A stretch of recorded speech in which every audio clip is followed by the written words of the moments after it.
Okay,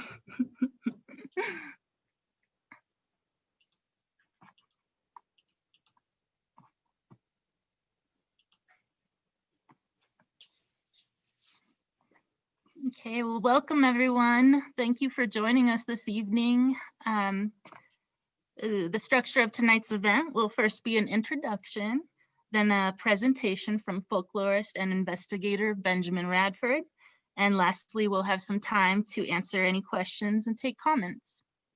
If you have technical difficulties, feel free to type in your concern in the messenger box. Please hold any questions for Ben Radford until the end of the presentation. But to ask a question, make a comment, type it in the messenger box or that Q&A box you'll see, and we'll answer them at the appropriate time. Without further ado, I'll introduce you to Benjamin Radford. Benjamin Radford is an award-winning author, co-author, and editor of over 20 books and thousands of articles on a wide variety of topics, including urban legends, the paranormal, critical thinking, and media literacy. Radford is co-founder and co-host of 2 podcasts, Monster Talk, which was the winner of the 2012 Parsec Award, and his current podcast, Squaring the Strange. Tonight, folklorist and investigator Benjamin Radford discusses the theories, techniques behind attempts to speak to the dead. Fans of science fiction, fantasy, horror, and history will enjoy this informative and entertaining historical look at a century and a half of attempts to contact the afterlife. Please welcome Benjamin Radford as he takes us on a journey contacting the dead. Thank you, Ben. Well, thank you for Jessica for that introduction. I don't know if I can live up to it, but I'll certainly try. I imagine at least some of you were present for my last talk, which I gave, I think, about a week or so ago. So if so, thanks for coming back. I will try not to put you to sleep. Normally, of course, I would be giving this talk in the dead of night, maybe on Halloween night, but we can't always do these sorts of things. So it's currently 6:30 local time, although depending on where you are, you know, your mileage may vary. It may be in the around noontime in Hawaii or something. You're on a beach saying there's nothing spooky about this, but there is. So without further ado, I will see about sharing my screen and begin my presentation into contacting the dead.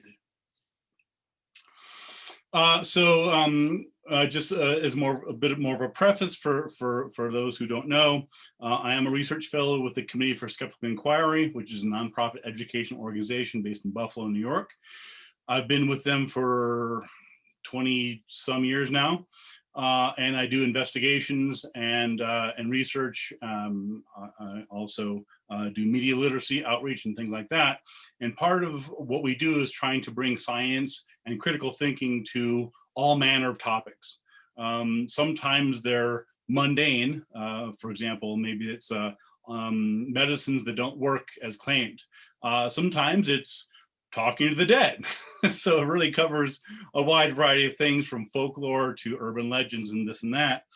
And my particular interest, and actually the topic of my most recent book, Investigating Ghosts, is contacting the dead. So without further ado, one of the first times when I first came across the idea of talking to the dead, I was in high school. And I was I went to Cibola High School in outside of Corrales and Rio Rancho, for you local folks who know where that is. And I was in a early language literature class, and we were reading Shakespeare. And I remember we were reading Henry IV, Part 1, and there was a line in there. Of course, you know, Shakespeare is a sort of a standard for those classes. And there was one particularly that caught my eye, and that was when Glendower says, "I can call spirits from the vasty deep."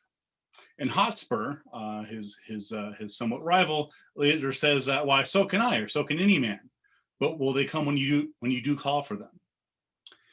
And I always thought that was a really clever question, right? Because it's Shakespeare after all. You know, it raises the question, well, you know, what does it mean to talk to the dead, and how would we know that? So the issue is not necessarily just speaking to ghosts or spirits or whatever might be around you, because anybody can do that. The real question is, are you getting information back from them? Are you getting something that would indicate to you that it's something supernatural or from a different realm? So this quote really sort of keys in on that question.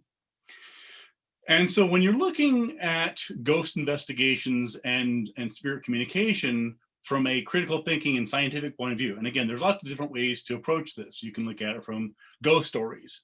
In my talk last week, I more focused on the folklore, for example, of local ghost stories here in New Mexico.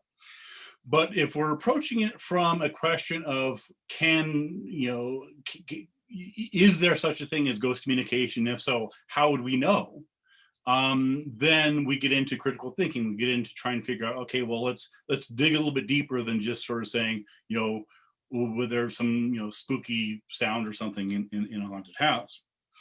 So the issue is really an exchange of information, meaningful information, not just talking to an empty room, right? People can talk to themselves. People can talk to spirits. People can talk to their dead relatives. Just because you're talking to something you think is there doesn't mean you are. It doesn't mean you're not, but it doesn't mean you are. And when we look more broadly at the belief in ghosts, we see that about 1 out of every 5 Americans, particularly, it depends on the poll and how you phrase the question, but about 20% believe that they have personally been in the presence of a ghost.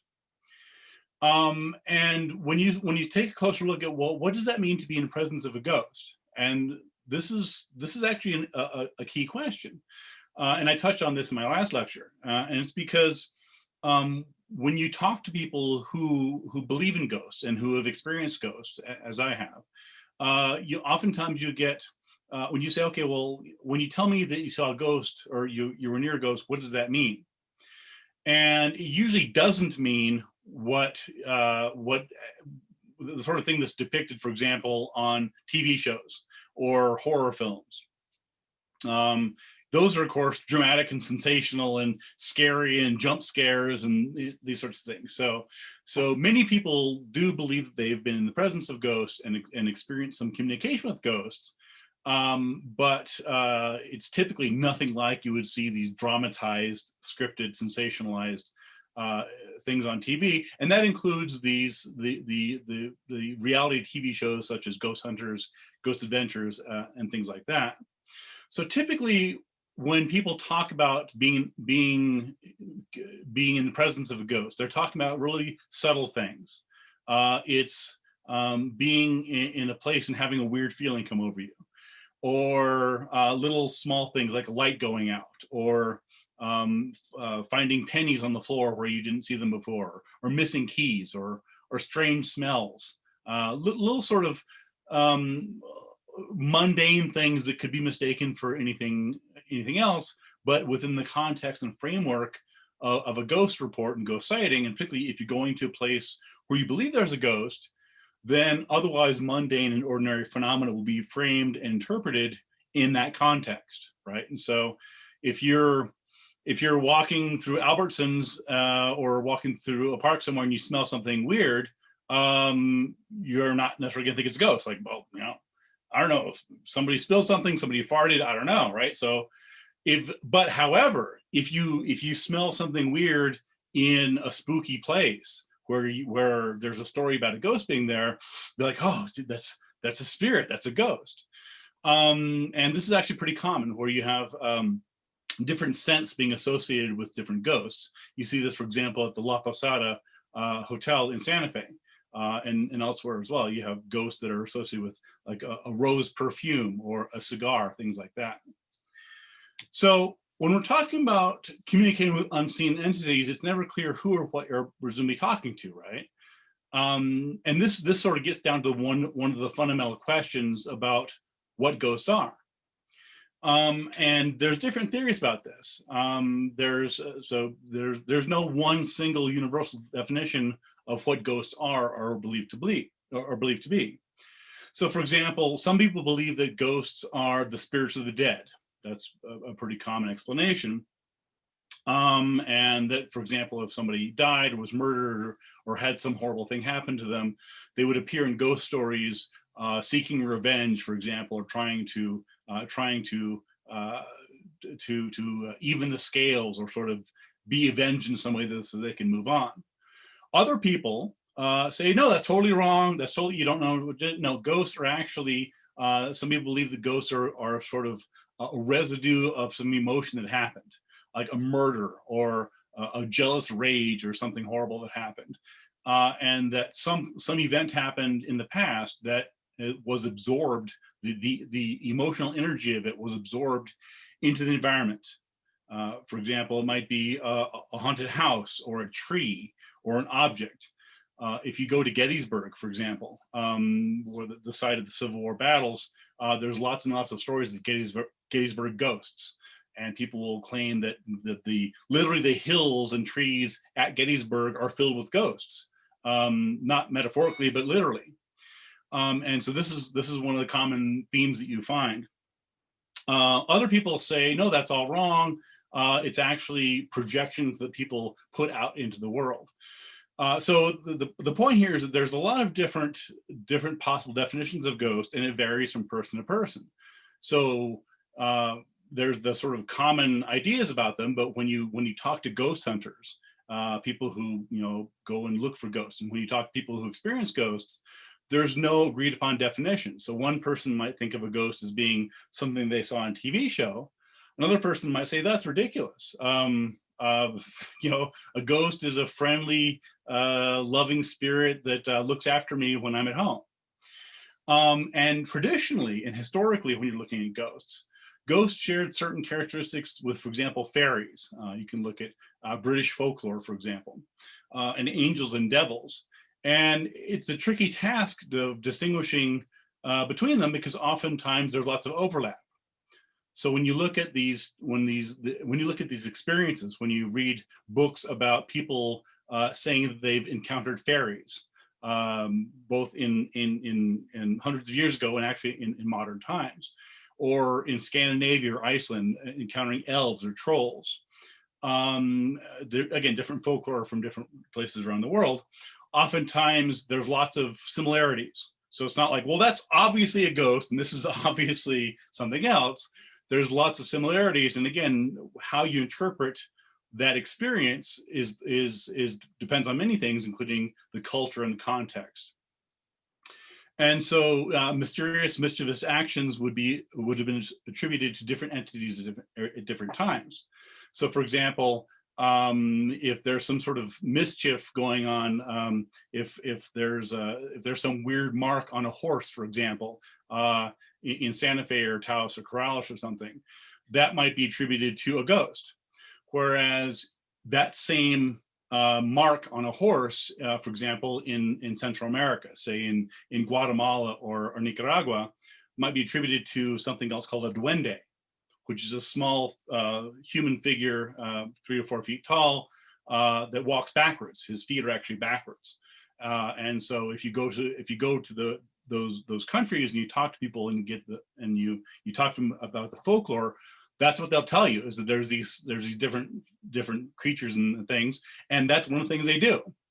So my point here is that a lot of what ghost experiences, they're very culturally dependent, and so it's not clear there. There's no scientific hard way to prove that you're talking to a ghost and not a pixie or a demon or the devil. I mean, take your pick, right there. So it's really hard to tell. And so let's look at the early history here. So people across the ancient world believed it was possible to communicate with spirits. And there's one story I was reading in Skeptic magazine, written by a friend of mine, Daniel Loxton, and he tells a story about in Egypt 3,000 years ago, they found a letter that a man had written to his wife, the ghost of his wife, who he said was bothering him and harassing him. He's like, hey, leave me alone. You're dead. You're not here anymore. You're quit harassing me from the afterlife. I don't deserve this. Go bother somebody else. So there's a long history millennia old, of people who believe they're communicating with the dead one way or another. And when you look at ghost communication cross-culturally, and that's sort of what we'll be focusing on here, is that usually these are one-way communications, although in some cases shamans were said to commune with the spirit world. And so these were typically conceptualized more as deities than ghosts of ordinary people. And so for example, for most of the human history, if a person was trying to communicate with a ghost, it would have been a ghost of someone they knew, or an ancestor, some long lost friend or great grandfather or something. And so the reason that a ghost would be communicating with you would be to give you advice or to tell you it was looking out for you. There's some sort of comforting familial connection. But these days, oftentimes, particularly with the emergence of ghost hunters on TV, for example, there's this notion of going to a haunted location and trying to communicate with a ghost. You see this over and over again, and I've encountered it many times in my investigations, where there will be some ghost hunter group who will go to some place and the St. James Hotel in Cimarron, or the La Fonda, or the old Cuchillo Bar down by TRC, what have you. And the idea is that these ghost hunters will go from their house, take a break from their everyday lives, go to this location and try and communicate with whatever spirit is alleged to be there. And this is kind of weird. This is unusual historically, right? If you talk to a person that's trying to communicate with ghosts 200 years ago, they'd be like, why would you do that? Like, why would a ghost want to talk to you? It doesn't know you, right? You're some guy from Alamogordo, right? Why would a ghost take its time out of its busy ghost schedule, whatever that is, to chat with you about what it does, right? So this notion that you could go to a place and talk to the spirit of a stranger is kind of an unusual thing. So when we're looking at the rise of ghost communication, and basically the belief that you could communicate with ghosts and prove it, that really only is about 150 years old. So for most of human history, as I mentioned, people did believe in ghosts and spirits and things around them. And typically the ghosts people were talking about, well, again, they were friends who had recently died. There were some family member. There was some personal connection to it. And these communications were typically not something that could be proven to anybody in the outside. It was just sort of in a dream or a vision or a feeling of comfort, things like that. And that changed around 1850s or so. And the reason it changed was because of these two sisters here. These are the Fox sisters, Katie and Maggie Fox. And these two sisters basically created what's called spiritualism, which isn't really well known these days, but in the 1850s to about the 1920s, it was a very, very popular religion. It was as well known as Christianity or Judaism in some places. It was just a really widely known popular religion. And the story goes that the way that all this happened was that these two sisters were in this house. This is a photograph of it's now gone, but this is what it used to look like on March 31st, 1848, at this house in Newark, New York. And now it's Hydesville. And these two sisters, it's kind of a complicated story, but I'll sort of go into I'll give an overview here. So the two sisters claimed to be communicating with a dead person. The story is that there was a murdered peddler, because of course at the time there were no supermarkets, and so goods were often sold either in small towns or by peddlers going from town to town selling trinkets or things for the household or baking goods and things like that. And so there was a whole itinerant peddler community. And one of the stories was that there was a peddler who'd shown up who suddenly vanished. And like, oh, wasn't there a peddler knocking on your door offering you something? And then all of a sudden he was gone. And the story was that through these two sisters, Kate and Maggie here, the peddler, the murdered peddler, the ghost came back and told them his story and about how he had been killed and buried in this false wall. And the story about how there was a story about some of the items that had been sold and had been turned away appeared in the kitchen of one of the people that he'd been at. So they said, well, if the peddler wasn't here, then how come you have his items? And then, oh, it's a big dramatic thing. And so this happened in 1840s, and it became a phenomenon, because before this, again, when people were talking to the dead, it wasn't considered to be anything that you could sort of show somebody else. It wasn't sort of a story being told to other people in terms of direct communication from the dead. And the way that the ghost told Kate and Maggie his story was through knocks. So it'd be like rap, rap, like that. And so it was a sort of thing where, once for yes, two for no, and it would go through the alphabet. So the first letter of the alphabet would be one. If it was a B, it'd be two knocks, that sort of thing, and so on. So in this sort of almost telegraphic style. And through a whole bunch of knocking and rapping, as you can imagine, it would take quite a while to go through the alphabet telling a story. It's somewhat cumbersome. Then eventually they would tell the story of what happened.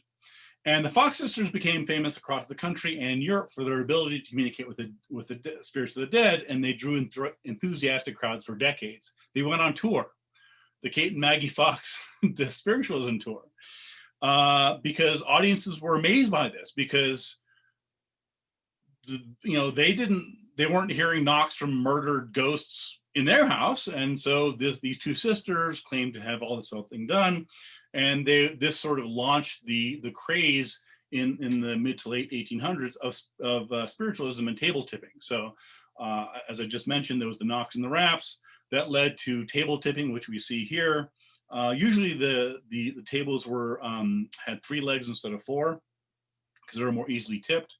And again, what we're seeing here in this image here is presumably a ghost physically moving the table.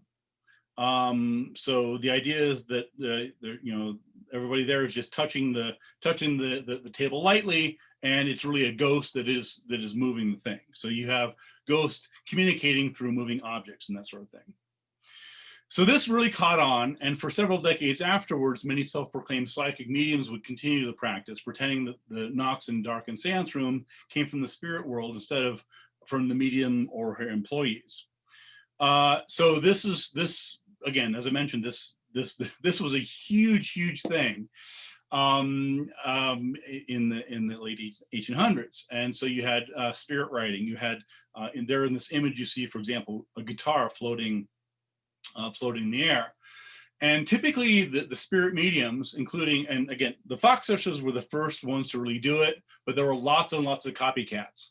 So you had just dozens and dozens and dozens of people getting on the act in the years afterwards. You had the Davenport brothers, you had Giuseppe Palladino, you had Marjorie Cranston, you had just all these people who were all of a sudden, it wasn't just them like, hey, I can talk to the dead too. And typically these would occur in darkened seance rooms. And so it wouldn't be in broad daylight because, of course, that's not spooky, right? So they would do it in the dark. If it was during the daytime, they would cover the windows with heavy cloth. And the dark was said to help the spirits manifest. So the idea was that even though ghosts are presumably around us all the time, day or night, that in the darkness, we can more easily see them. We can more easily, we can experience their attempts to communicate. And as I mentioned, there are a whole bunch of different versions of this. There was spirit writing. In some cases, the spirits were said to communicate through music. So there'd be cases where there would be horns, there would be what are called spirit trumpets. There would be, again, there's a guitar there. So in the darkened room with everybody holding hands, if you notice in the image here, everybody's holding hands. And that was one of the rules you had to abide by in the seance room, where everybody had to hold hands. don't break the circle. And it's only once all the hands are being held that the spirits can come forth. Now, this has a couple consequences. One of them, of course, is that if everyone's hands are being held, then that stops someone from getting up or, you know, striking a match or seeing what's going on, because everyone's hands are being tied. And as I'm sure you've guessed, as I sort of touched on it earlier, most of these were proven to be hoaxes and frauds. There were cases where there would be accomplices dressed in black who would be playing musical instruments in the darkness. Again, this is pitch dark, and everybody's told to hold hands, and the psychic medium would have one or two people, sometimes just behind a cloak, sometimes behind a dresser or something else, and they would be doing these sorts of things, making knocks, making rappings, putting out sounds. Sometimes they would use phosphorescent paint or glow-in-the-dark paint, or pigments, and so they would glow in the dark. It'd be very impressive, right? So this is the sort of thing we often saw. And so there was lots of different ways which all of a sudden ghosts were communicating. So this is important to remember, right? Before the 1840s, the ghosts apparently hadn't figured out how to do this, right? There's no stories of ghosts knocking out messages in 1750 or in 1801. This really emerged, all of a sudden exploded, again, with the Fox sisters in 1840s, 1850s. And so soon the spirit communication graduated from just beyond taps and raps to spirit writing.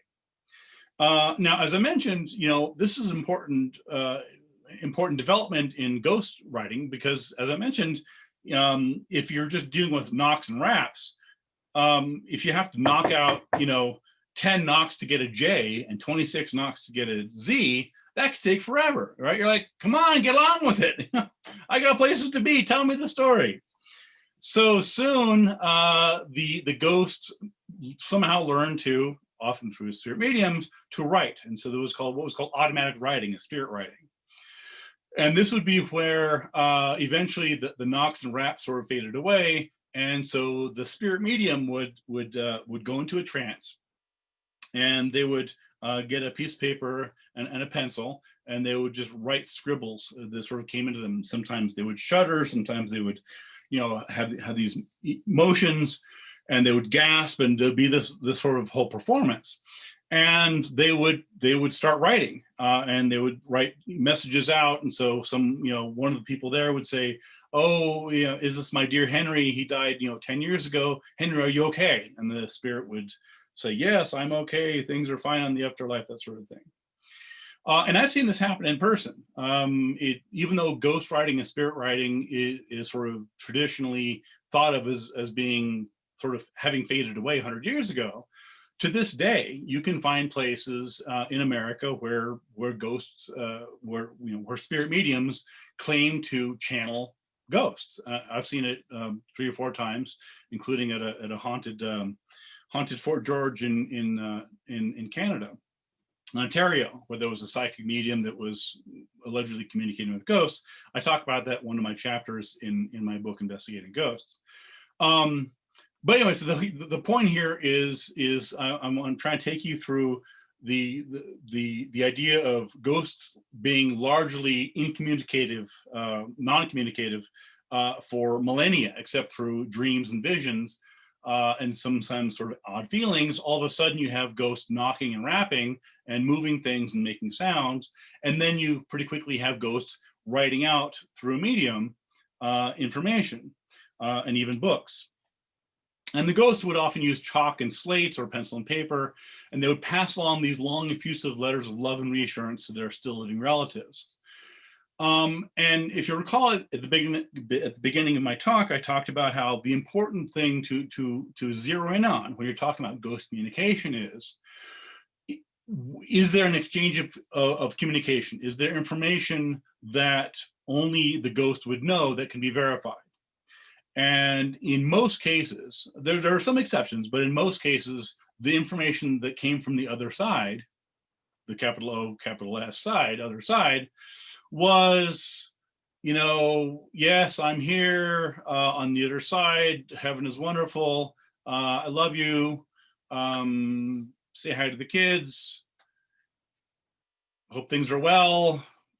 Watch out for polio. I mean, sort of just like really sort of vague, general, comforting things, messages of love. But to many people, this was pretty impressive. It was less impressive to magicians. And magicians and illusionists pretty quickly saw through this. They're like, we can do that. You can buy these tricks, right? This is here, for example, on the left-hand side is this is an advertisement for a magic trick of this time. This isn't 100 years later. This is at the time when people were doing these sorts of things. Considered the greatest sleight effect in existence. For only $25, there was this mysterious ink bottle. A spectator is invited to write a question on a slip of paper, which is then folded up and placed in the ink bottle and the stopper put in place. Hardly has the paper been placed in the bottle, then the performer at once answers the question written on the slip of paper. Yet when the bottle is opened, the paper is found intact. The bottles never leaves the sight of the audience. Very easy to perform and useful, blah, blah, blah. And there's also spirit verse books, as you can see. So there's spirit slates. So I like pointing this out to people because this is a good example of why an understanding and background in magic is really helpful in examining these claims. And I'll just mention briefly, speaking of which, just recently this past week, one of the premier investigators, a man named James Randi, died. Unfortunately, he died at the age of 92, and he was a well-known magician for many decades. He was on Johnny Carson's show, and he helped expose many of these psychic mediums. And the reason he was so good at it was because he was a magician. He knew exactly how a lot of these tricks were done, and a lot of the audiences didn't. So then we have the ghost written books. Ghost writing, of course, oftentimes people are talking about where an author, the real author sort of helps another author to write, a famous, actor, athlete or something, to write a good book. These are actually allegedly, literally ghost-written books. Here's one example. Here's a book titled Hafed, Prince of Persia, His Experiences in Earth Life and Spirit Life. Being spirit communications received through Mr. David de Guide, the Glasgow trance painting medium. This is published in London, 1876. And this is one example of many of books that were allegedly dictated, again, through psychic mediums from ghosts for a larger audience. Now, I should let me take us back for a second to the Fox sisters, who, as I mentioned, launched the spiritualism craze that lasted almost a century. The Fox sisters later on admitted that it had all been a hoax. They admitted they had made it up. They said, yeah, late in life, I mean, they had gone on tour, they'd made their money, and finally they just said, we've been harboring, because when this happened, I think they were in their teens. I think they were 17, 18 or something. So they had been built up this whole community of people that were coming to them, in some cases traveling for hundreds of miles just to be in their presence, because the other people believed they could communicate with ghosts. And they finally had to admit, we made it up. It was a prank. One of the Fox sisters admitted that she could actually she made the knocking sounds with her toe knuckles. She actually got pretty good at it. So her hands were being held by others, and underneath the table she would make these knocks and raps and things like that. There was no murdered peddler, and the spirit communications had all been faked. Nevertheless, the sisters had inadvertently founded a religion, again called spiritualism, which is in some cases still practiced today. So even though the Fox sisters admitted, and many people today acknowledge this, I mean, this is not a controversial thing. They admitted they faked the whole thing. Many people are like, well, but you may have faked it, but still, I think that the communications were real. And things like that. So that's kind of interesting. Spiritualism made ghost investigations a mainstream intellectual pursuit, and this is another key point in the history of ghost communication, because what that did was it put ghost communication in the realm of things that could be investigated, or what in science we call falsifiable. So inspired by spiritualism, societies sprang up to provide a sober, impartial vehicle for assessing the evidence of the return of the dead. And for example, in 1851, which is only about a decade after the Fox issues began, Cambridge University founded the Ghost Club. And another was founded in London in 1862. In 1882, the Society for Psychical Research, which is still in existence today. Even in 2020, the SPR is still an organization looking for ghosts. And they would be at the forefront of rigorous investigation, which continued until the 20s and 30s. So let's move ahead to the 1940s. So this is when we see the post-war and the Ouija board era. So this is another key marker in the history of ghost communication, because all of a sudden you could have communication. It's sort of democratized communication, right? Because before, you had to go to a spirit medium. You had to go to the Fox Sisters or one of these other traveling, touring mediums who would go from city to city, gathering crowds, making money, and oftentimes they were pursued by skeptics. So, for example, Harry Houdini, the famous magician, spent part of his time debunking these psychic mediums, and said they would go from city to city. So the psychic would go from Boston to New York to Philadelphia and get out of town before one of the investigators came and say, "I know how you did that. You didn't. This is all a fake." And so they'd always stay one step ahead and make their money that way. So what the Ouija board did was it democratized spirit communication, right? Because you didn't need to go to a psychic medium. You didn't need to pay, $50 or whatever it was. You could have your own board. And the Ouija board is only one of many divination tools used for millennia. So there's nothing really unique about it. There's lots of different ways that people have created to tell the future. There's reading tea leaves. There's the tarot. There's all sorts of different ways, and this is just one of the more recent ones. It's also one of the more commercialized ones. The game was invented in the early 1890s by a man named Elijah Bond, who sold his invention to a man named William Fuld, who said, "Hey, we can do something with this." And it was later turned into a game and sold to Parker Brothers, which is now Hasbro, in 1966. And what's interesting about the divination tool was that initially it wasn't claimed or associated with the dead at all, right? So to these days, in horror films, in thrillers, in pop culture, the Ouija board, it's seen by many to be an occult tool that is a portal to the netherworld or evil things, and particularly occult and the dead. But originally, the Ouija board wasn't considered anything, just amusing pastime. It was just something fun that people got to do. This is before TV. This is before radio, in many of these cases.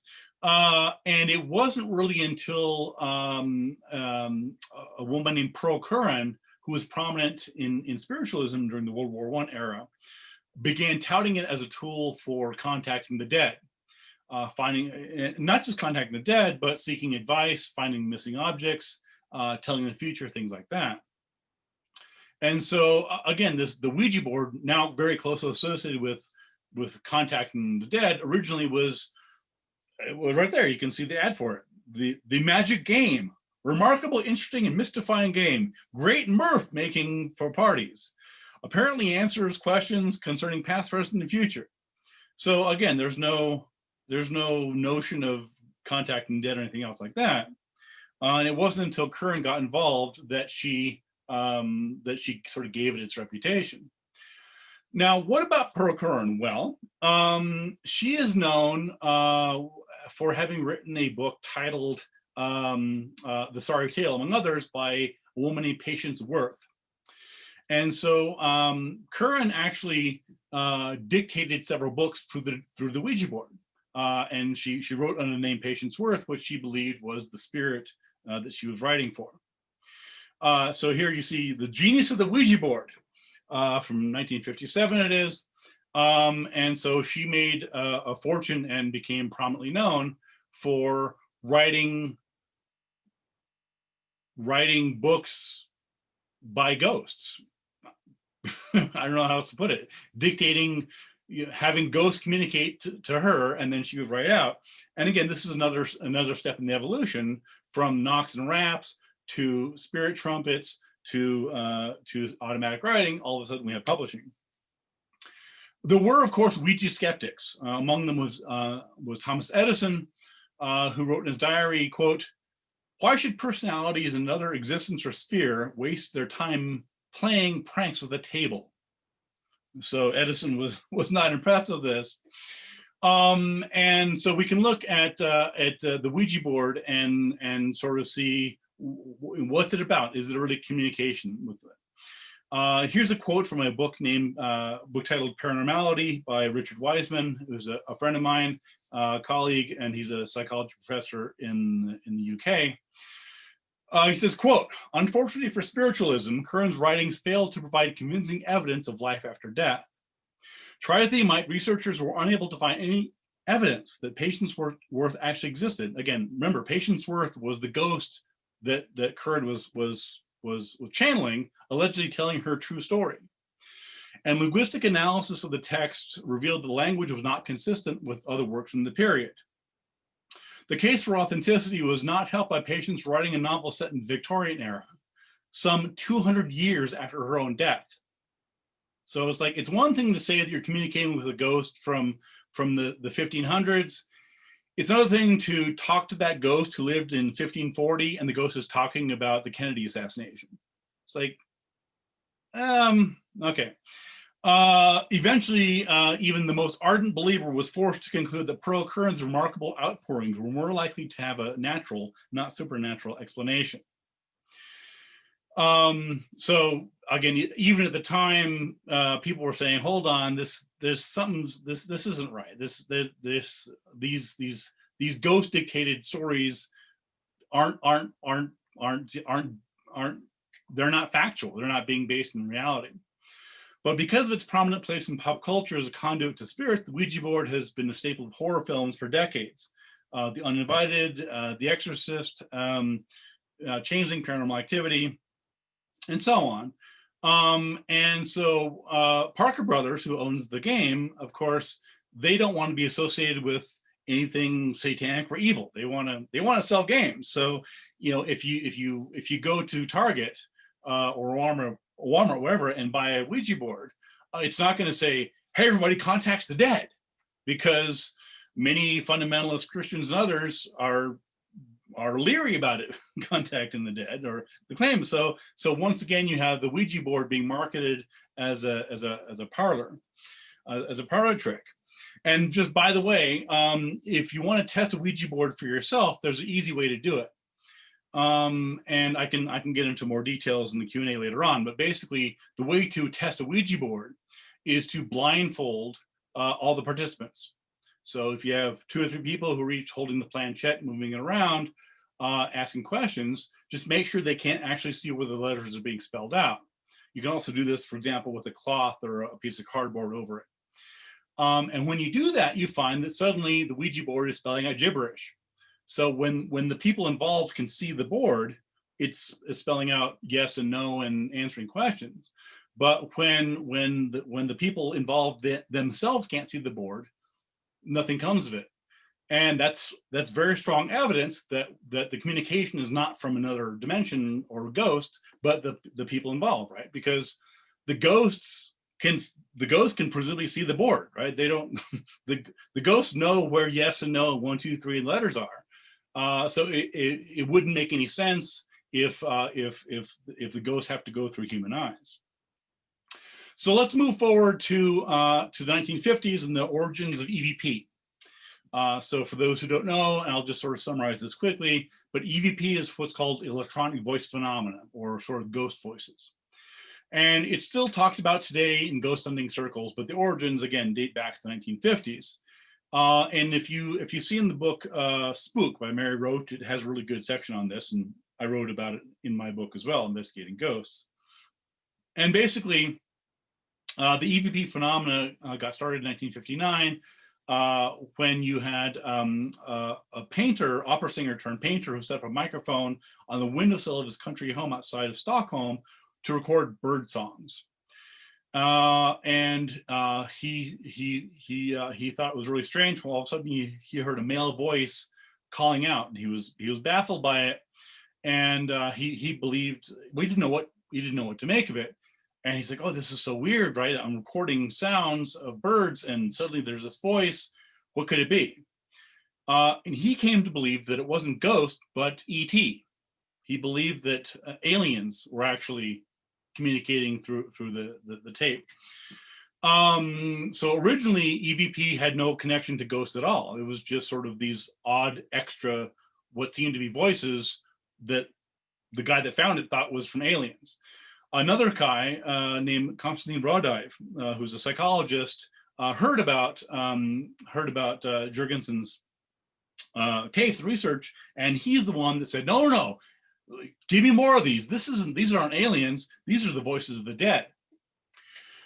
And I'm summarizing a lot here. Again, you can find much more in my book, Investigating Ghosts and Spook and elsewhere. So I'm trying to summarize it, and I can answer more questions in the Q&A. But essentially, Jurgen's work was very sloppy and unscientific, and even Rodive's EVP research was eventually discredited.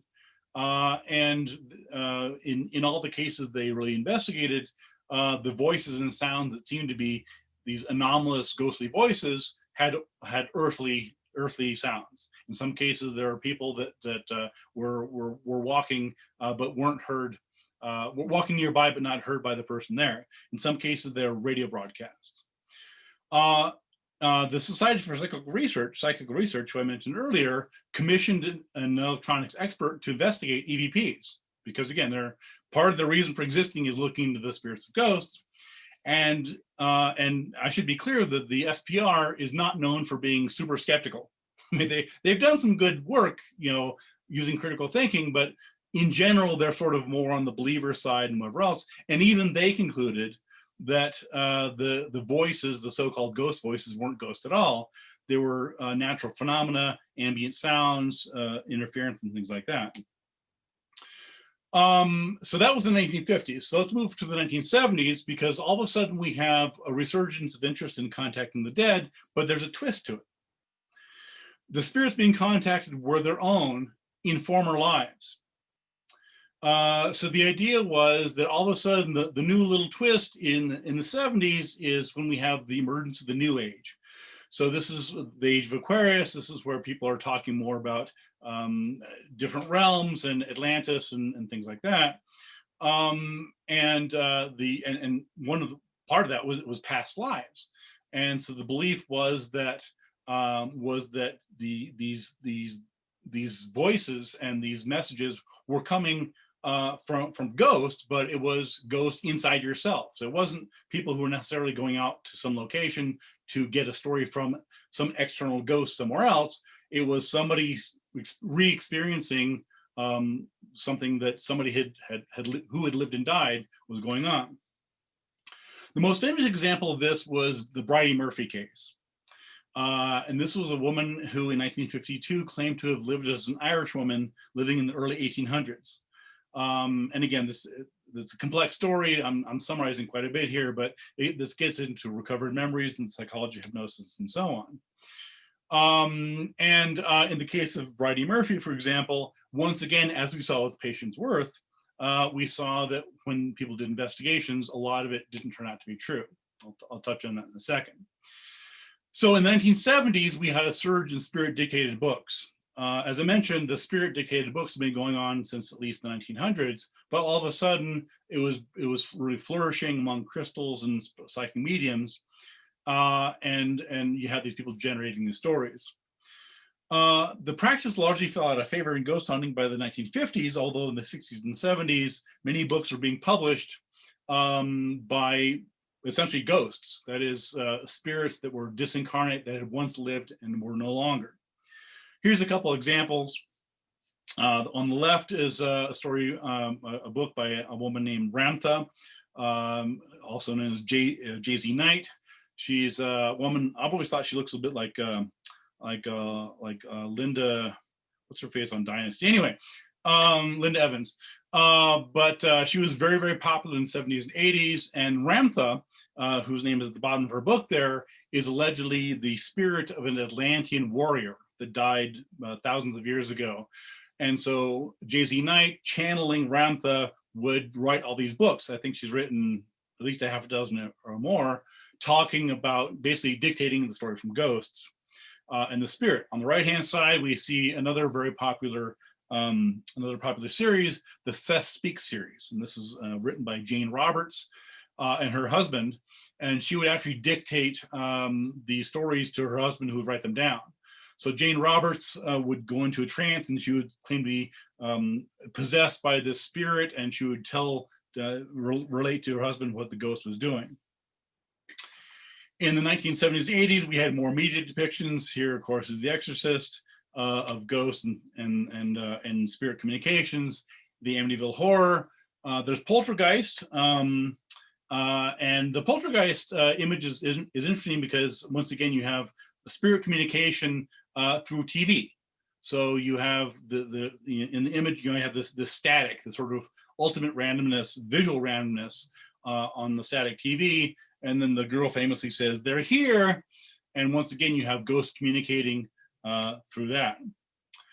So moving ahead to today, we have the Ghostbusters movie, the Ghost Hunters TV show and spinoffs, the rise in tourism. Now, as I mentioned, automatic writing is still done today by some ghost hunters and psychic mediums, but it's never really been proven accurate or valid. And some ghost hunters use a flashlight with its battery loosened so it barely touches. And again, I could do a whole talk on that, but basically this idea is that if you loosen a flashlight just enough so it sort of comes on, if you get near it, it'll just, any slight vibration will turn it on or off. And then they will ask a ghost question, say, "Is there a ghost here? If so, turn on the light." And they wait and they wait. So, "Is your name something else?" And then if the light suddenly goes on, they'll say, "Oh, that's a yes." And they'll take communication from there.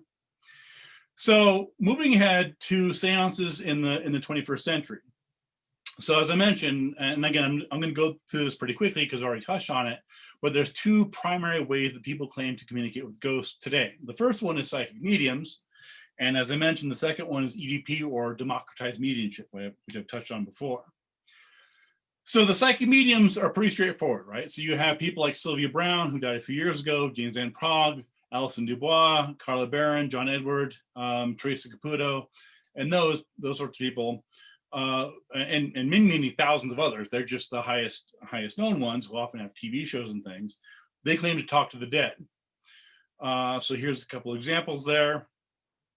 And there's different psychic medium techniques. And again, I'm not going to go through too much of it right now. I'm just sort of want to give you an overview of sometimes how they do it. And I've been to performances by John Edward, Teresa Caputo, the Long Island Medium. I've been in the audience and seen their techniques and seen how they've done it. And there's different techniques, and again, that's a whole other talk. But psychic mediums have been scientifically tested, and when they turn out to be right, it's often because they either guessed correctly, they gave vague information open to later interpretation, retrofitting, or used information that was available through normal means. Here's a couple examples: cold reading, retrofitting. So cold reading is where a person makes logical guesses based on something that seems specific. Retrofitting is when a person sort of says, "Well, you'll have something bad happen," and someone say, "Oh, well, I don't know what that is," and they'll say, "You'll think about it. It'll happen." And then, so even though the psychic didn't say what was going to happen specifically, they think about it later. So let's say a week or two later, they break their foot, or they get in a car accident, or they get bad news. Like, wow, hold on a second. The psychic said this was going to happen. Well, no, the psychic said that something bad would happen, and in everyone's life, sooner or later, something bad happens. So there's a couple of different techniques. There's a shotgun effect where you make a whole bunch of guesses and comments. John Edward uses this quite a bit. And he just keeps spitting stuff out, and eventually someone will latch onto something and say, oh yeah, he got that right. Well, yeah, but he said 6 things and you latch onto one of them, seem to be right. And there's other examples where there's delayed confirmation, there's sort of banal responses, fishing expeditions, and so on. And then I already touched some on EVP, so I won't go into it too much now, but basically it's sort of democratized mediumship, right? And so you remember how I talked about how the Ouija board democratized spirit communication for many people, right? Because you didn't need to go to a spirit or a medium to contact the dead. According to the belief, you could just buy a Ouija board and you could do it yourself, in your own home at your own convenience. And then that same thing happened with EVP, where people are seeing these ghost hunting TV shows, and they're saying, well, I could do that. Right? All you need for an EVP to record EVPs is a tape recorder or a voice recorder or an iPhone, anything that records, and you can be a ghost hunter, right? Because if you just record enough information and you ask enough things, eventually you sort of hear these sorts of things. So in a way, this really democratized mediumship in the same way, because people didn't need to. You could see these 2 plumbers on TV on this hit show doing these sorts of things. And oftentimes the ghost hunters will carefully review the audio tapes, turning up the sound, and they'll hear different voices that are indistinct at best, and it may require different repeatings and listening and say, oh, do you hear that? And it's this sort of muffled thing. And then eventually, oftentimes you can interpret it as a ghost. There's the Frank's box, and this is I'll just wrap up with this. This is an interesting twist, more recent twist on communication with the dead. This is what's called Frank's box or broken radio. And basically what it does is it continually scans radio frequencies, creating an untunable radio of erotic white noise. So, and I've seen this happen. That, in fact, I took this photo in Ontario, and the guy on the right is a guy named Christopher Moon, who's a publisher of Haunted Times magazine. And there in his hands is what is claimed to be a box that communicates with the dead. And there's gizmos on it, and it sort of scans through. And so it cycles through a bunch of radio frequencies, and it snatches out sounds. So you'll hear music, you'll hear talk radio, you hear whatever else. And if you turn it up and you ask questions, eventually see, is there someone here? And then if you listen to it long enough, you'll hear a voice say, yeah, or ooh, or whatever. And that's believed to communicate with it. So just to wrap up, so one telltale sign that EVPs aren't actually ghost voices is that, as I mentioned, the responses are almost always non-responsive. So this gets back to the initial quote that I began with, right? It's not enough to just ask questions of an empty room or ask questions of a spirit that you think may be there. The question is, are you getting information from them? Is there something that the ghost is telling you that you don't already know? It's not just, I'm cold, or I like the walls, or mom loves you. It's something like, hey, I know you're missing an object. You can find it here or there. And so there's this Goldilocks to ambiguity with EVPs and also ghost communication generally.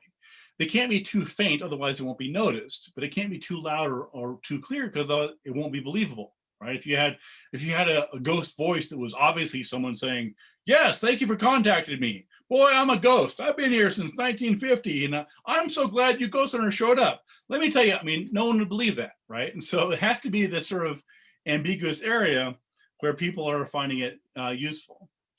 And if a live person communicates with ghosts the way with us, the way ghosts do, we'd assume that they're crazy, right? It's this gibberish. It's little knocks or raps or whatever else. And so it's interesting that ghosts have sort of lost their ability to be eloquent, right? When you compare originally the ghost hunting from the spiritualism era, right? You think of the psychic mediums from the 1900s.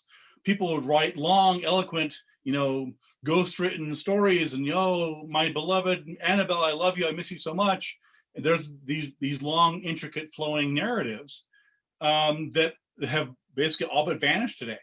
These days, ghost hunting responses are grunts and ambiguous sounds and things like that. And so sort of come full circle in terms of ghost hunting, in that the ghost hunters, today's ghost hunters are looking for the same types of evidence that spiritualists looked for 150 years ago. So there's this interesting circle, right? Because originally, because of spiritualism, people were interpreting knocks and raps and sounds and things like that as ghosts. Then we went through the spiritualist, and we went through the automatic writing and then EVP, and then in 2020 we're back to the knocks and raps and faint voices that they were doing 150 years ago, despite advances in technology. In some ways, they're really stuck in the last millennium, and they have no more information about what ghosts are than at the time. So with that, I will wrap up. Here's a couple of my books. I've written, I think, 12 or 13 books. Scientific Paranormal Investigation is one of my first skeptical ones. There's Mysterious New Mexico, Miracles, Magic, and Monsters Land of Enchantment, which is about a dozen investigations, including many of ghosts here in New Mexico. And my most recent book, Investigating Ghosts. So with that, I will end and let Jessica take over. Thank you, Ben. We have a couple questions here. First one is interesting. I've read that the Fox sisters were quite destitute in later life and were actually paid a large amount of money to admit to being frauds. So there's some speculation they just said that for the money. Is there any truth to that? It's true that in later years they were destitute, although many of the psychic mediums at the time were, partly because they were exposed as frauds, right? I mean, you can only keep ahead of the skeptics for so long before, I mean, after you're doing the same parlor tricks over and over again. The claim about the sort of revoking the deathbed confession of the Fox sisters, it's kind of sketchy on a couple levels. One of them is that they didn't make any money from their admission. I mean, it's not like all of a sudden we admit that we faked it, give us money. nobody was, they still died destitute. No, they didn't die wealthy because they had made up the story about having fake things in the past.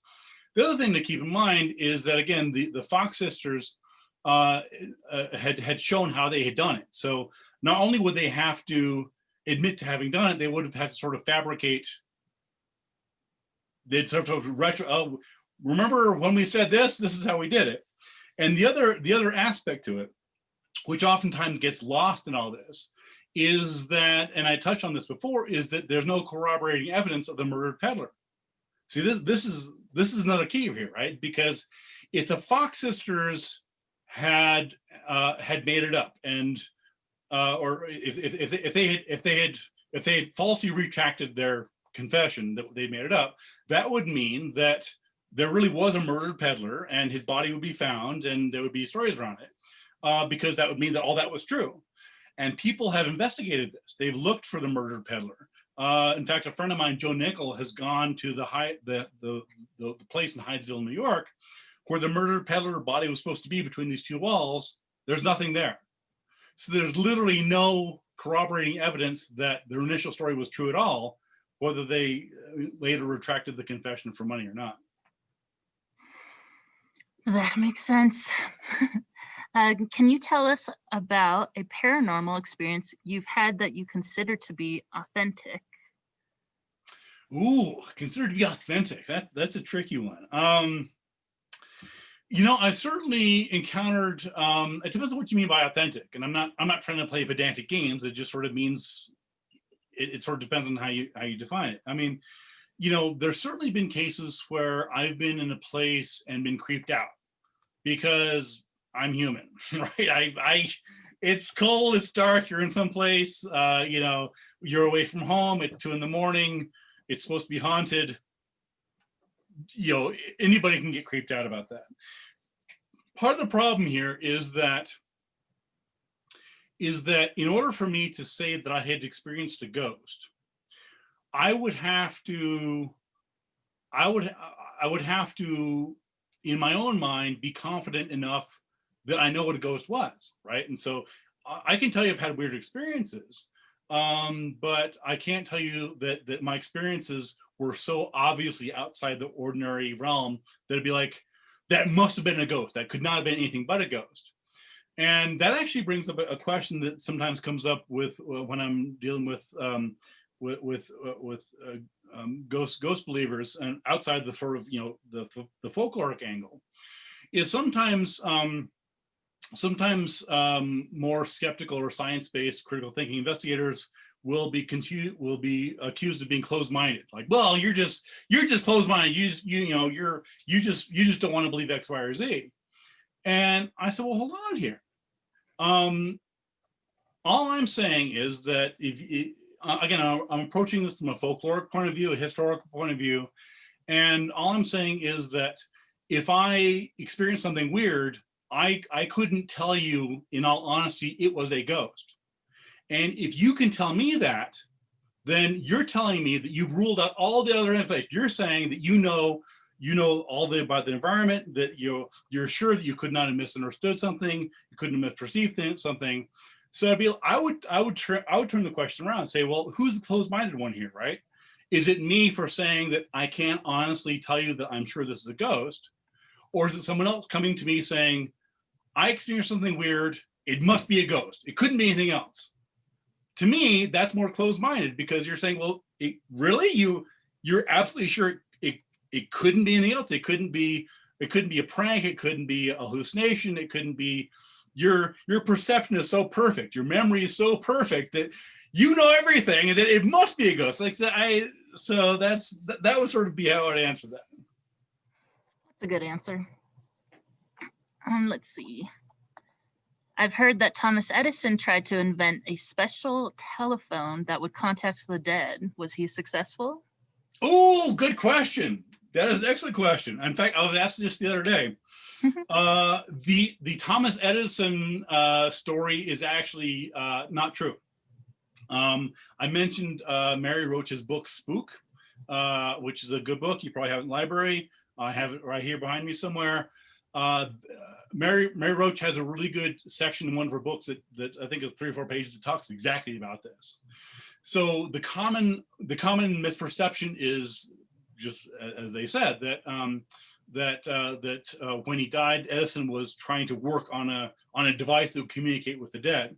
In fact, the device that they're talking about was actually sort of it was a device to communicate through sleep. So the idea was that it was basically sort of like, those subliminal tapes, the very popular in the 70s and 80s, where you just listen to tapes while you're sleeping and you'll learn French or something. So this was actually, that's what he was working on. It didn't have anything to do with contacting the dead or anything else like that. It was that, so that sort of gotten spun around, and related to that is because often this claim appears along with this other one, is the idea that Einstein proved ghosts, or that Einstein's theories and ideas prove ghosts. The idea being that that if matter can't be destroyed and energy can't be destroyed, it can only go from one form to another, that somehow this proves the ghosts exist. The idea is that, well, hold on here, right? If you have someone who's alive and then they die, where does their energy go? And it's a fair question, but the answer is not the energy goes into the spirit world. The answer is that the energy in our bodies is released into the environment through heat, through animals that would eat us if we're not buried. If we're cremated, our energy, our literal physical energy, is emitted in light and heat and things like that. So it's true that the conservation of energy says that matter can't be destroyed per se, it just goes into another form. But that other form isn't ghosts, it's light and heat and ordinary things we see all around us. Thank you. Do you have time for 2 more questions? I have time for 2 more questions, only because you asked nicely. Thank you. Okay. This one's a little spicy. This says spicy. All right. I'll see what I can do. Okay. Ben, this is Susan. Hi, Susan. Rob thinks I'm making it up when I told him that mediumship was highly sexual in the Victorian era. Please back me up. Susan, I can back you up in a, careful how I phrase that thing. Yes, that's actually a really interesting angle to it. So,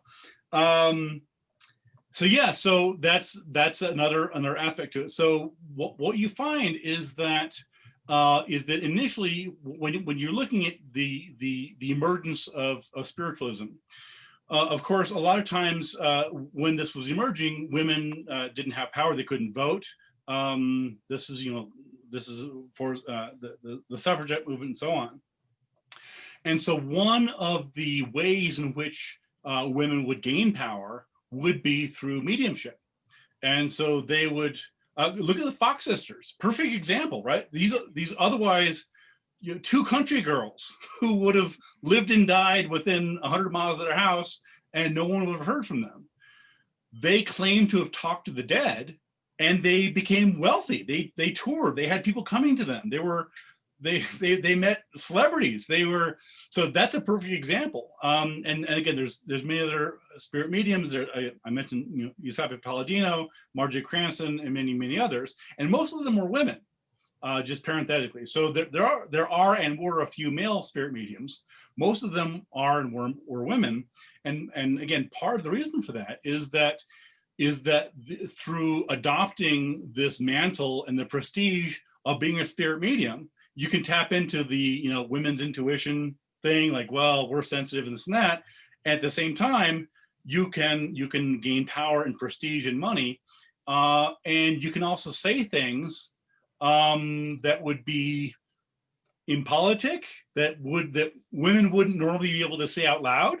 But why can they say it? Because I'm not talking, it's the ghost. It's that spirit. It's the ghost that's saying this. It's not me. I'm just saying, blah, blah. So they would like put forth these like, these fiery cases. There's a book called I think it was the Witch of Lime Street. I'm thinking it was. Anyway, it's a really interesting mix of those two. Anyway, that's the short answer, is that yes, there was really interesting strong sex and gender motivation for many of these spirit mediums to do that, and that was exploited and done well. And another thing, just parenthetically, would be that oftentimes, due to the modesty of the era, I'll just leave it at that, people would be reluctant to search female mediums for any trickery. So with a guy, it's like, well, look, check him out, If it's a female medium, well, that's propriety, right? We don't, we'll give her some space, if she needs all that. And so that let a lot of them get away with quite a bit. All right, last question. Thoughts on ectoplasm? Where did that come from? Ooh, good question. The ectoplasm. I didn't really get into it because it's not, strictly speaking, like spirit communication.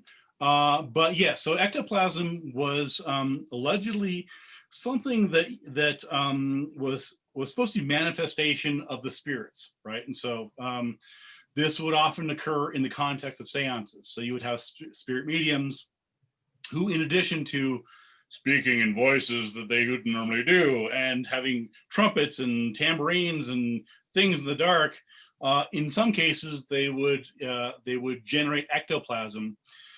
Usually this sort of gauzy, spooky, white, ghostly, translucent thing, which to audiences in the 1870s is probably pretty impressive. To modern audiences, would be like, really? This is what you... So a lot of it was gauze. In some cases, I mentioned, they would use glow-in-the-dark paint, which has been around for a long time. Wasn't invented recently, so they would sometimes use that. So spirit mediums would sometimes they would throw up, or they would sort of pull this out of their mouth. And it's very creepy if you look at like old photos of this. I mean, it's there'd be cheesecloth. And again, it was very, very sort of, if you're not expecting this, right? You're just like, oh, we're all holding hands, which of course, everyone's holding hands, so no one's going to stand up and hold a flashlight and say, what's this, right? So there's this automatic deterrence to any investigation. but it can be very dramatic and creepy, right? Because you're like, all of a sudden, someone's like getting into it, and there's this cloth that's coming out, and there's like a candle over there. You can imagine how in that context, it would really been very impressive and scary. But that's, in a nutshell, that's that. So there were a couple cases in early spiritualism investigations where mediums were literally caught with cheesecloth and gauze and stuff, and like, what's this?